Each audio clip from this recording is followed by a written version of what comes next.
Controversial bill that would require Texas public school athletes to play sports based on their biological sex gets its first debate on the House floor today. Similar legislation has already died 3 times this year, but the hearing on the House floor today is a hurdle it hasn't reached yet, signaling it could be on its way to the governor's desk. KXAN's Maggie Glenn has the very latest on this debate.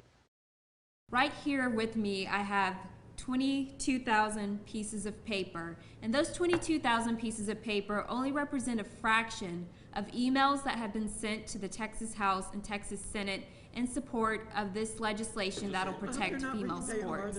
Supporters of HB 25 have been pushing House leadership to get this bill to the finish line for months. Its companion bill already passed the Senate, as it has in sessions past. We've heard from UIL also that they're getting more and more calls with concerns about changes in birth certificates and males competing in female sports. But Democrats are pushing back, pointing to 0 complaints about specific athletes filed with the UIL of transgender athletes competing in women's sports. And the UIL previously testified it does not have a way of tracking how many transgender athletes are currently participating in sports in Texas. Because the Texas legislature has been pursuing these bills, a 150% increase in suicide has occurred in the LGBTQ community, predominantly of transgendered kids, because their government does not care about them. Democrats say this bill will harm more than trans children in Texas. We are here to protect children. We do know that this bill does create harm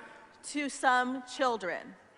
So when we say we don't want to create harm, do we mean all kids or just some kids?